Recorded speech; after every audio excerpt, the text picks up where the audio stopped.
Hi friends, जय जगन्नाथ। तो भिडटी तथ्यात्मक सह आम भारत अचिवमेंट बा गौरवर विषय वस्तु पर चलतु कथा एवं भिडटी भल लगे फॉलो करेंगे एवं आपणकर ओपिनियन आपण चिंताधारा कमेंट माध्यम जनइबे। तो गतकाली भारत एटॉमिक एनर्जी रे एक बहुत बड़ माइल खुंड एचिव कर उपलब्धि कर कही रखा चाहिए।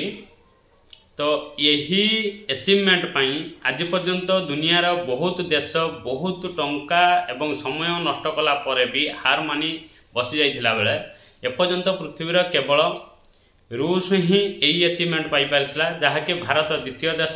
से यह आमर गौरव अटे। आम गतकाली यही अचिवमेंट को बा एटॉमिक एनर्जी एक बहुत उच्च स्तर जाई पहुँची। चलते से विषय में बुझा चेष्टा करवा।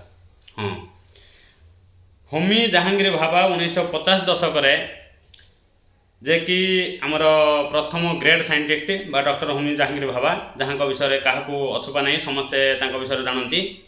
तो 1950 दशक यही स्वप्न देखी आज आम भारत वैज्ञानिक माने दीर्घ 40 वर्षर कठोर परिश्रम पूरा कर देखि स्वप्न पीएफबीपी क्रिटिकालिटी यह स्टेज 2 अटे, जहाँकि होमी जहांगीर भाभा जो स्वप्न देखी पीएफडीआर 3 स्टेज न्यूक्लियर प्रोग्राम यह 1954 नेहरू सहित एक बैठक अनुमोदित कर भारत को आत्मनिर्भर बनवाई। तमाने आम पाखे प्रोटोनियम बहुत कम अच्छी। प्रोटोनियम बदल जो प्लूटोनियम बदल में आम पाखे मिलूवा थोरियम द्वारा आम केमिति न्यूक्लियर पावर जेनेट कर बहुत कम खर्च चेन सिस्टम तमाने 3टी स्टेज रे से जो देइथिले थ्योरी 3टी स्टेज रे जहाँ आम पूरा कर बहुत कम खर्च थोरियम व्यवहार आम बहुत एनर्जी बा विद्युत उत्पन्न कर जो थ्योरी होमी जहांगीर भाभा 1950 दशक चिंता करते स्वप्न था यही अचिवमेंट पाइबापी आकु 1954 नेहरू सहित बैठक अनुमोदित कर शोधकर्ता मैंने शोध करुले विगत 40 वर्ष है बहु परिश्रम कर अक्लांत परिश्रम कर आम भारतीय वैज्ञानिक मैंने यहाँ एचिव बा सक्सेस करके देखते।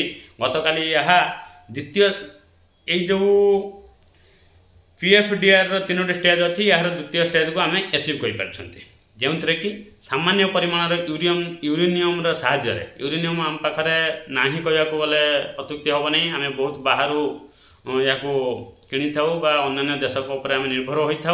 आम पाखे थोरियम भंडार अच्छी, तेणुक आम बहुत कम यूरेनियम व्यवहार थोरियम को यूरेनियम भली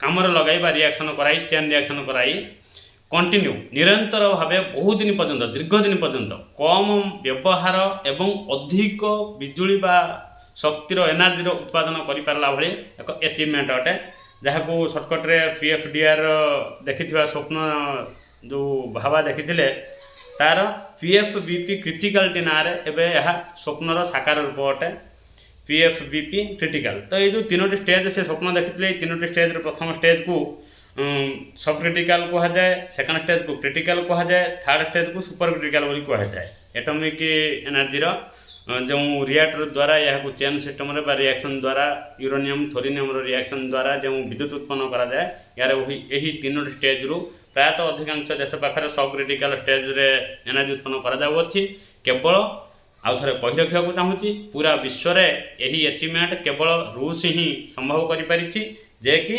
द्वितीय स्टेज रे पहुँची पार्टी क्रिटिकल स्टेज रे विद्युत को उत्पन्न कर स्पेशली फायदा कौन यूरेनियम बहुत कम यूज करा जाए। आ यूरेनियम एक हाई रेडियो एक्टिव वस्तु होता जो यार जो आवर्जना को नष्ट करने डिस्ट्रार्ड करने बहु अर्थ खर्च होता है, कोटी कोटी टंकार खर्च करा पड़ता है। आ यहाँ को चेन सिस्टम निरंतर रिएक्शन करी तार आवर्जना को कम भी करहब व्यवहार बहुत यूरेनियम व्यवहार बहुत कम करा बदल में थोरियम जहाँकि यूरेनियम अपेक्षा कम रेडियो एक्टिव वस्तु अटे जार क्षतिकारक बा विषाक्त क्रिया कम अटे ताको आम व्यवहार कर यूरेनियम भली शक्ति उत्पन्न कर बहुत कम खर्च निरंतर अधिक मात्रा शक्ति उत्पन्न हो पार स्टेज द्वारा। এই ଷ୍ଟେଜ୍କୁ ଆମେ ଏବେ ଆଚିଭ୍ କରିଛନ୍ତି। ତ ତେଣୁ କରିକି ମୋ ତରଫରୁ ଭାରତୀୟ ସବୁ ବୈଜ୍ଞାନିକମାନଙ୍କୁ, DRDOକୁ ଏବଂ ଭାରତର ପ୍ରଧାନମନ୍ତ୍ରୀଙ୍କୁ ମୋ ତରଫରୁ ବହୁତ ବହୁତ ଶୁଭକାମନା ଏବଂ ଶୁଭେଚ୍ଛା। ତତ୍ ସହିତ ଭାରତବାସୀଙ୍କୁ ଜୟ ଜଗନ୍ନାଥ। ଆମ ଆଚିଭମେଣ୍ଟ ପାଇଁ ଆପଣ ବି ଗର୍ବିତ କି ନାହିଁ ନିଶ୍ଚିତ କମେଣ୍ଟରେ ଜଣାଇବେ।